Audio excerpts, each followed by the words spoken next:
And you will be asking the question, right? Absolutely, absolutely. Yeah, great.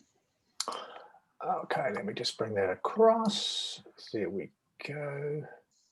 Okay, so I'll do 3, 2, 1, and we'll just kick straight in. Okay, 3, 2, 1.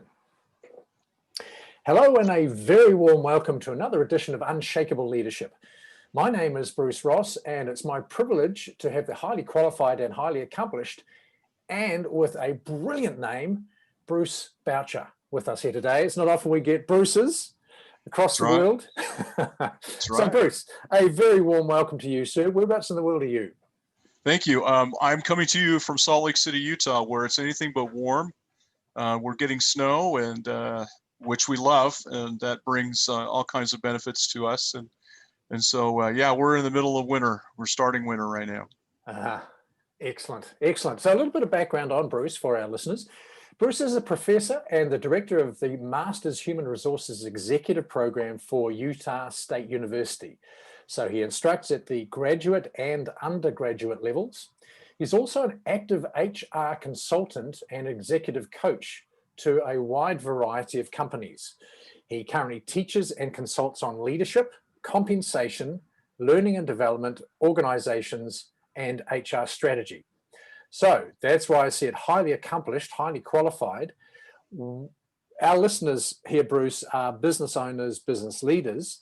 So of everything you come across or everything you could talk about, stuff that's relevant to them would be absolutely preferred. So my first question is, what's the biggest challenge that you help leaders face in the business sector today? Yeah.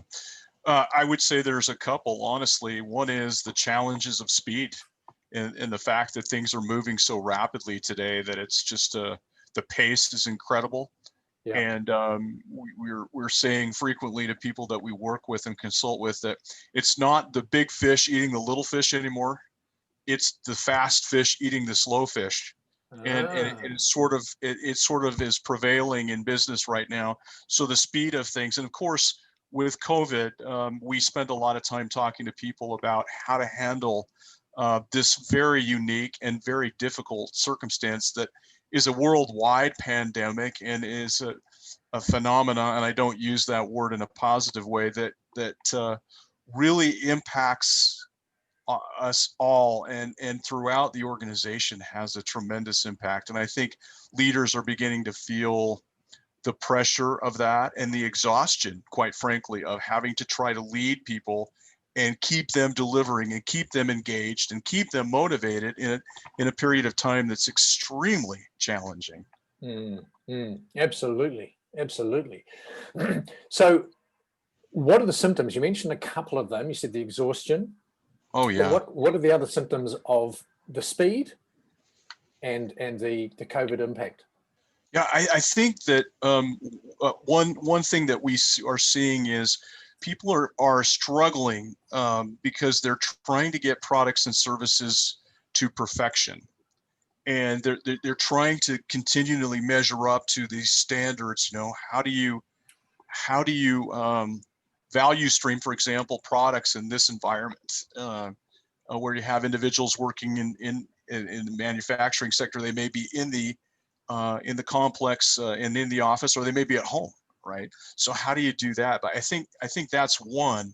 But I also think that there's a tendency to lose track of people and actually talent right now. People are truly suffering because there seems to be so much swirling around us that we sometimes forget how we got to where we got to in the beginning. And so we're suggesting that people consider worrying less about perfection and more about progress. Are we making progress? Are our teams making progress? Are these individuals making progress? And when we look at it that way, it's you know, the bar isn't so high on a daily basis, and we're not using that bar to beat people. We're essentially saying, come on, let's just get a little better today. And let's just keep moving forward. The business is morphing, but our people, our leaders aren't, and they're stuck. They're not exactly sure what to do. If we looked at this as a 3-step process of change, The world right now is honestly in the middle, which we call the neutral zone. And when you're in the neutral zone, it is the most uncomfortable zone by far. And the reason why is because we're in the middle of this, but we can't see the end. We can't see light at the end of the tunnel. One of the reasons why this inoculation process that's coming out from Pfizer and other companies is so positive is because it gives people a sense that there's an end. We can see this thing coming and happening. And so we're excited about that, right? But leaders have to redefine what success is by making progress. And we also have to redefine enjoying the journey, because perfection is always out there and it's continuing to move faster and faster. And the last thing I would say is there's a lack when we have these challenges, we're losing track of people and talent. It's often that leaders, and also because of the pandemic environment, leaders are less likely to talk to people outside their immediate circle to get help and coaching and perspective. So if it's just you and me all the time, Bruce, we have two good ideas, but none of us is as smart as all of us, right? So if we're not talking with people in the organization that are responsible for representing our company, if we're not consistently asking them what they need, then we're missing a huge part of what needs to happen for us to progress and be successful. Right. Yeah, very thorough answer. Thank you. So this clearly is not news to our listeners. They understand and they're feeling the states of exhaustion, and they'll probably be taking some steps themselves, some remedial steps. But what are the mistakes they're making in those steps? Yeah, I think a big one is lacking empathy. Here in the States, for example, 60% of parents who are working remotely have no outside help in caring for their kids. And so they're spending an additional 20 to 30 hours a week doing chores and things because their kids are home, right? And we're starting to see people say, wait a minute, I got fired for that. I got fired for my son making too much noise on my Zoom call and so forth. 865,000 women have dropped out of the workforce in the United States since September. Wow. Right? Why is that? Well, we're still wrestling with why, but the idea is that it's just too much. It's just too much to try to balance that. So leaders who first and foremost have empathy and get that the way we used to do things is going to change, and it's going to continue to change. And so flexibility, being informed about your people, asking them directly how they're doing, or having your human resources department or your leaders really getting into what's going on is crucial. I was with a group last week, and the CEO put this out to his company. Look, we can't get together and have a Christmas party. We got people all over. We just can't do it. We can't bring you in this year. It's not safe. It's not practical. What do we do? They had a virtual holiday party. And in that virtual holiday party, they had an ugly holiday sweater competition. They had an ugly dance competition, asking people to dance like the characters in the Peanuts Christmas movie, right? Okay, and so forth. The feedback that came back, this was Thursday, on Friday, was, this is the best party we've ever had. Not because it was the most dynamic or most beautiful, but in the moment, it hit the sweet spot. Yeah. We need leaders who get that and can find those sweet spots. Right. So we can't assume, because that's from the, if you like, the pre-COVID days. And so we've got to be in the moment, but that's actually a lesson going forward, that the sweet spot moves. Exactly. And it will continue to move, and it moves faster and faster. Yeah. Wow. Okay. What actionable tips would you recommend to our listeners? Yeah, I think besides getting us to help you. Yeah, fair enough. No, sincere pitch, right? we would love to do that. But I think there's a couple things besides, we can say being empathetic, but what does that look like? Well, first of all, it looks like this. Communication is currency. It's money. And when we're in this pandemic and we can't see the end of it, people want to hear from leaders. They don't want to hear from third, fourth, fifth tier folk in an organization. They want to hear from leaders. And they want to not just hear, yeah, this is going to end someday. They want to hear, we know we know you're going through it. How can we help you? What can we do differently? So communication is currency, and that flexibility is critical in that process. Being flexible and recognizing that look, things are changing. And we're continuing to listen to how we can best support you. Some interesting things that are coming out from this is that really what we're recognizing is that every successful business right now is honestly and truthfully a technology business. And that's great. And it's important to understand that on one hand. On the other hand, we've got 26% of the workforce in the United States saying, I am fried with Zoom and other social media and technology. I hate it. I don't want it. So 3 years ago, we had people saying, I hate coming to the office. I need to work from home. I need more flexibility. And now we've got people saying, I hate working from home. I need to come to the office. I'm sick of looking at a little screen. I can't get away from it. It's causing me all kinds of issues.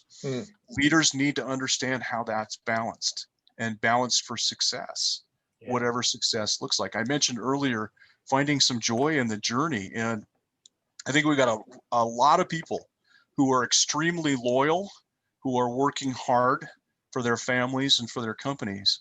They're not necessarily feeling a lot of joy. And I think leaders need to maybe raise their sights a little bit and say, okay, great, we can get product out the door. How can we keep these people happy? How can we keep them engaged? How can we look at this for the long run? Absolutely. That joy question, I think, is crucial. I was speaking recently to someone and they said, what is it you do to experience joy? And I think that's such a powerful consideration. Number one, we don't have it on our mind that much, so therefore it gets swept away. But number two, if I'm more conscious about it, I'll tend towards moving there, or when it's happening, I'll be more joyful. And I think that's a crucial question for leaders, is where is the joy, or where can we find the joy? How can we create the joy for our people, for each other? Yeah. And if I can add something, the younger generations of workers in the workplace right now expect us to ask. They want to have a say. Right. They want to answer that question, right? So even if we don't do everything they suggest, by asking them and engaging them, bringing them into the tent, so to speak, we're actually doing a lot for them. Yeah. And it's not that hard. Can I press you for another actionable tip? Yeah, sure. I think another one is we have to really think about how we're looking at things from a perspective of diversity, right? There's been a lot of discussion, especially in the United States, Black Lives Matter and other things, which has caused us to think about diversity and where we lack it, and how we're not really, we've made a lot of progress, but there's still so much to do, right? So when I bring up to leaders, we start talking about diversity and coaching for diversity, or organizing for diversity, we always end up centering our thoughts coming back from the company about gender, or race, or the LGBTQ plus community, and how do we engage those people? And these are critical and very important discussions. And we applaud those and are happy to help with them. But there's another one coming that we need to understand. And I think leaders need to be prepared for this one. And this to me is also actionable. There will be a diversity issue in your culture soon. And the diversity issue will be, how are you going to handle the diverse need of people who want to continue to work remotely and virtually, and those who don't? And how do we address, for example, Bruce Ross comes to the office, Bruce Boucher stays at home. We both do the same job. But Bruce Ross is in the office. And so how do I make sure that both employees are heard and that they're both measured correctly? How do I do Bruce's onboarding if he's doing it virtually? How do I evaluate him? All of these things that hit at the foundational work that we understood before all these changes. And you know, there's pontificating on both sides. Well, we're going to be a virtual workforce forever. You know, now we're not going to do. The truth is we're going to find a happy median. In my opinion, we're going to have to find a happy median if we're really going to be diverse in all these areas. We need to consider how we're going to measure and balance those two groups.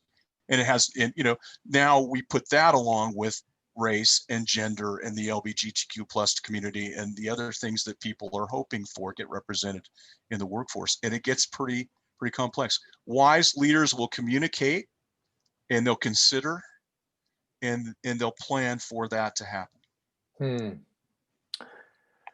Wow. There's a lot on the plate of a leader, isn't there? There is. There really is. And you know, there's there are libraries filled with leadership books, right? And things that leaders should do and shouldn't do. And we can go on social media and watch some really good people give us some really good ideas. But the truth is, my strongest recommendation for a leader today is to be empathetic, to be humble, to be trustworthy, and to try to improve every day. And one more thing to round out the top 5, get somebody you trust who will tell you the truth. Get a mentor or a company or people around you who are not just consulting, but are willing to be your partner and who are willing to tell you, you know what, you're being a jerk today.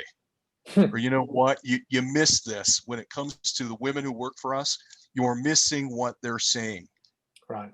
You know, those are, to me, those are just powerful things that we have to understand. Now, there's a lot of other things, and I think a lot of the information out there is talking about how to get through COVID or what to think about or take the long view, or, you know, it's not just about winning, it's about playing the game. And all those things are, I love those things and I eat them up. I mean, I follow those folks just like anybody else would.